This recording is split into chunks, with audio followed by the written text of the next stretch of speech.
McNair gives it to George, running right up the middle. Touchdown! Titans!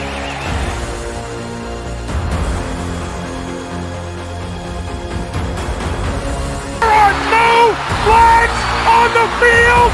It's a miracle! Safety, now you're one-on-one with it. Shows why he's the man! In trouble. Sack!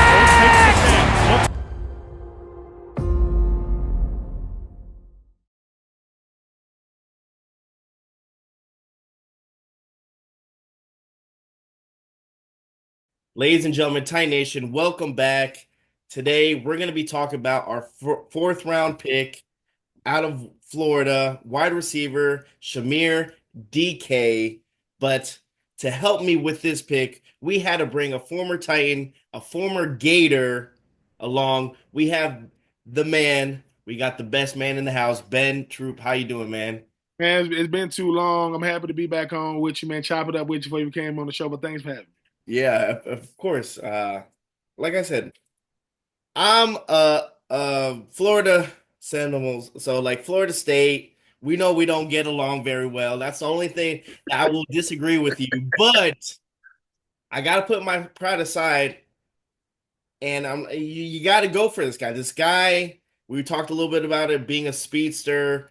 Talk a little bit about what the Titans got in their fourth round. You got a route runner. Just imagine, and I'm saying this respectfully. You see how hard Calvin Ridley runs his route. He runs his routes hard. Mm-hmm. Just imagine that, but smooth. Man, Chimere he's smooth, and I get it. Coming over from Wisconsin, right? Because it was all about Ricky Pearsall in 2024, like the way he ran routes. Yeah, get this guy from Wisconsin. I'm like, Wisconsin, like route runners. But then he went out there on the field, and but then he goes to the combine, and then I look up and I go, wait, what? 4.3? Because you know how it is. You got to respect that. You got to respect the fact 4.3 is not, I don't care who you are, that's fast in any draft, in any era. But I think he's going to make his money in the slot because Chimere's not the biggest guy, but he's shifty. And he plays angry. Like, I don't know what it's like. I don't know what he came in from Wisconsin. People was thinking, well, how is he going to work into the rotation? Maybe like third or fourth game of the season, him and Elijah Badger, they started really being them 1-2 guys. And like I said, I think now you don't want to draft the same type of receiver over and over and over. Calvin Ridley's going to be your guy on the outside, right? Definitely. Burks, we'll see what happens. We'll see what happens, right? Yeah. But you got to have a guy in the slot. Now, I know we got Chiggs at the tight end position. You want to have a guy in the slot that can do two things. Get open on third down and take the top off of it. He can do both. And you better have a good slot corner because he going to work him. Meaning, Chimere should know this. You make your money on third down. It's about first downs and touchdowns.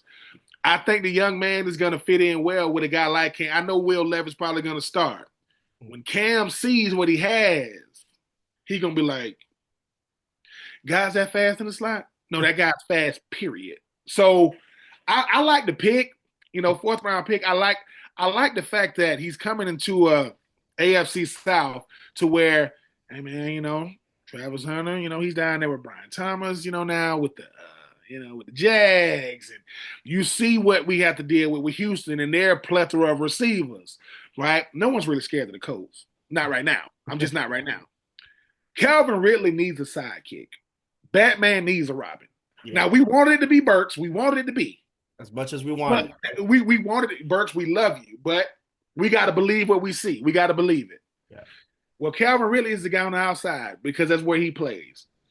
But when Calvin takes the top off, who's going to be that guy on the inside? I think DK. Now, I get it. We got the kid from Stanford as well. So we got two guys. Mm-hmm. But what I liked about DK was he came to the SEC to show, man, I could play in the SEC. Just like a Graham, I could play. He could play. Like, he made big plays when it mattered. Just turn on the tape. Just turn on the LSU tape. Just turn it on. Yeah. Just turn on the Ole Miss tape. Turn on the Kentucky tape. And what you starting to see is, right, he runs the slot fade. It's nasty, man. Because what they gonna do? They're gonna run. They're gonna have somebody on the outside run like a little hit to take that corner away, and it's him and that slot corner. I just don't see nobody run. Now, I will say this about DK, man, about him. He's still a guy, in my opinion, that has number one ability. He has that ability, but I don't think that's his moniker. I don't think he cares about being the guy, but he's gonna be one of them. He wants to be one of the guys, and when they got him, I said, Two-Tone Blue know what they're doing, man. Because the goal of the draft is to be best player available or to fill a need. Where everybody needs a slot. You need a slot corner, you need a slot receiver. They went slot receiver. And I thought that DK was gonna be, a the fifth round guy. First pick of the fourth round. I said, when I saw him come out the box, I said, the Two-Tone Blue doing it, man. They know what they're looking at. So I'm excited to see him. And here's the thing. You get the number one pick, Cam Ward at quarterback. You get a receiver. They get to grow together. They both rookies. Yep. So they get to go through the ebbs and flows together. Yep. Right? And you got a Calvin Ridley, in my opinion, that wants to be a mentor. He got his money. Yep. He get to come back into the league. He did get drafted by my Falcons, but we're going to let that go. Calvin, you got it right twice. Now, you went to Jacksonville. We let that go. Now you were Two-Tone Blue. But I'm excited. I'm excited to see a guy like DK make he got to show why they draft him fourth round. I don't want him to – he's not a guy that runs fast or don't play – no, he plays fast. Mm-hmm. He plays fast. And I want to catch him on a shadow cross. Yep. See that speed, open field. Because let's see, take. I'm a love him no matter what. Because he was orange and blue, but now he got that Two-Tone Blue. Look, what's up, man? You know what I'm saying? Yeah. So But what would you think is we talked about his strengths? His speedy, good route runner. What do you think? What's up? You're scared? We'll stay here then. What do you think about his weaknesses? What is the things that he needs to clean up? Some of the things in his game. He gotta be able to get off the jam. I'm not saying he can't, but slot corners like smaller receivers. They're gonna try to. He gonna have to play bigger than what he is. Cause you know what it is when we hear a guy that's fast, that means that he ain't. Well, fast guys aren't the most physical guys. Yeah, he's gonna have to be physical. Gotcha. And once he gets that physicality to go along with the speed and the route running. Now, I'm not saying DK ain't physical. I'm saying he ain't as physical as he gonna have to be to survive in the league because that's where the ball's going. On third and 6 to 11 or whatever you want to call it, the ball is going either to the tight end or that's if you got a good slot receiver. So for me, what I see about him is this. DBs ain't gonna respect you. You're gonna have to make them respect you. They're gonna put hands on him. Yeah. They got to put hands on him to slow him down. He's too freaky. I ain't giving no free release. The guy can run a 4.3. Yeah. So for me, it's the growing pains of not to compare him to Traylon Burks. What Traylon Burks didn't pan out, not because he can't play. You got to make the adjustments, man. You're not the best player anymore on the field. You ain't coming from Arkansas to where I'm just bigger than these DBs. I can outrun them. Yeah. DK is going to have to come in and say, hey, I got to think like a DB. So the guy that's covering me, I got to think like him. He's going to play aggressive. I got to be aggressive. He's going to try to put hands on him. I got to get his hands off because them first 5 yards, they're going to try to mug him. Yes. They go. It's going to be, but for me, with him, he's got to have a Steve Smith Sr. mentality. Like Steve Smith Sr., the way he played was how he thought. Hey, man, I don't care who you are. Yeah, I'm sorry. Yeah. So to me, mentality, which I think he can do that. Physicality, which I think he can learn. And, man, just having that dog in him to know, hey, dude, listen, you in the fourth round, right? Yeah. But you the first receiver we got in this draft. Yeah. We didn't bring you in to watch. Yeah. We didn't bring you in to be the show guy for the opposing wide receiver. Calvin Ridley, I'm gonna keep saying this, he needs a sidekick. And I mean sidekick in a humbling way. I don't mean it in a he can't play. I mean T. Higgins loves being the sidekick to Chase. Devonta Smith loves being the sidekick to A.J. Brown. Waddle loves being the sidekick to Hill. Yeah. And look at what they do for each other. Exactly. So I think if he can, when he does those things, hey, Travis Hunter want to play the slot. You want to play slot corner? Yeah. Make him not make him want to go back to receiver. Hey, Travis, this ain't Colorado, baby. And we got the receiver that tore you up when you from Stanford. So I think it's that part to know I'm here to be a Robin, but just in case Batman ain't himself today, Mm-hmm. I know my lines. You know what I'm saying? I know what I'm so yeah, physicality, mentality, and man, that Steve Smith. I don't like nobody. Yeah, I ain't got an attitude. I got an attitude with him. This guy in front of me. exactly. And I think when he got drafted in the 4th round, when that 615 area code popped up, he was like, "Oh shit, I'm going to Tennessee." You know what I'm saying? Like, Yeah, show yeah. that appreciation when they got you. So you know, I'm really excited for the wide receiver core they have this year. I think it's something. I mean, even adding a Tyler Lockett, he was yes, congratulating people like that. That you need that veteran wide receiver in that group. So if Calvin Ridley, which I think Calvin Ridley would do good, Tyler Lockett is there as well to help him out. So these guys not I only forgot all about Lockett, man. You right, and to me, that's going to be the perfect example for DK. DK is a bigger, faster Lockett. That's what he is. And it don't take much to be bigger than Tyler Lockett. Tyler Lockett's not the biggest guy in the world, but Tyler Lockett, I think he's second up. He might be second or first all time in receptions for Seattle. Tyler Lockett understands how to get open and not get hit. Yep.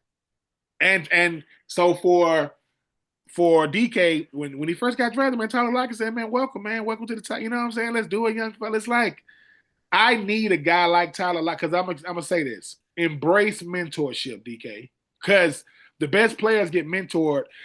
A mentor doesn't mean he's a better player. He's trying to make you the best player. That's all a mentor receiver does. Mm-hmm. And Lockett go, "Hey, look, dude. I mean, I'm him now. Like, I'm humble, but I'm him. Yeah. I played with DK Metcalf. You know what I'm saying? I played with some guys, and none of those guys I played with outshined me. They were bigger than me, faster than me, stronger than me. Check the stats. Mm-hmm. When I left Seattle, they was like, Seattle's hurting right now. They ain't want DK to leave because he looked like a freaking superhero. But Tyler Lockett is consistent. Yeah. When you need it. So, and he don't take big hits, man. Tyler Lockett is like the Warwick Dunn of receiver. Warwick Dunn, when he played, didn't take big hits. Tyler Lockett said, "Dude, if I'm taking big hits, I'm not gonna make it." You see these dudes? So yeah, I think that's gonna be his biggest asset, is the guy that's in his meeting room, Tyler Lockett, telling him, "You want to play for 10 plus? You might listen." This is where you're gonna learn. No, don't try to go up with these linebackers head on, man. Don't do it. No. When DK, use that speed. Listen. Catch it when the journey is over. Get down and get up and talk trash. Like, boy, I would have. Oh man.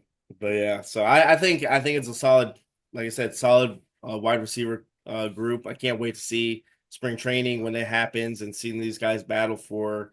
I think the Titans will pick up. Usually they go with 6. I think they're gonna go with 7 this year for some reason. That's Ooh, if I think so. If they add a 7th, it'll be because they have to. Like, look, man. Well, if they add a 7th, it'll be because the 6 and 7 start on special team. Both of them will be starting. That way they can dress. But that meeting, that receiver meeting room, Traylon Burks should be nervous. Yep. You know what I'm saying? Because he's been there, and one, he's still on a rookie deal, but they paying him big money on that rookie deal, and he's not the number one. Like, if you got drafted there and you're not the number one, that means you're the number 2, number 3, and they bringing in young guys who are hungry. Yeah. Tyler Lockett is going to make the team because he understands he's there for more than just his ability. He's there for his leadership, veteran presence. Yeah. And you got 2 guys, in the draft. I mean, like I say, I don't even know how fast the kid from Stanford is. I've seen him play, though. And I've seen him play against, and I ain't seen him play a lot, but against Travis Hunter and them, I said, this dude is out here embarrassing these dudes. Like, what? Who is this dude? Like, with the funny last name, man? Yeah. Crazy. So, I'm looking forward to it. Well, yeah. Well, Ben, I appreciate your analysis. Again, I needed to get a Florida guy. If there's we got a Florida guy, I got to bring a Florida guy in. And anytime you need me, I'm here. I love the fact that what you do is important. I mean, you got that, you over there with that Dallas Cowboy blue. Yeah. May God help you. I mean, it's just like, you know what I'm saying? No, it's funny. We always make jokes about Dallas Cowboy fans, like people say, "Hey, man, I'm gonna be late to work. What I'm gonna do? Call a Dallas Cowboy fan. They got plenty of excuses. Plenty of them. Like, what you mean? Just call a Dallas Cowboy. He's like, I'm a Cowboys fan. Well, you should have an excuse. He said, what are you trying to say? Are you trying to say we make excuses? What? Dallas Cowboy fans making excuses? Absolutely. It's everybody's fault but y'all. Yeah, it's Everybody. terrible. It's true though. That's how they are.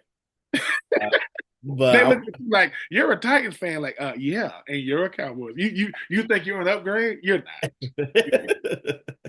not. Listen, I live in reality, and you do not. So it happens like that, right? All right, brother. Well, thank you so much for coming on. I appreciate it. And always tighten up, and we'll see what he does on spring training. I'm excited. So, all right, little man. Bye.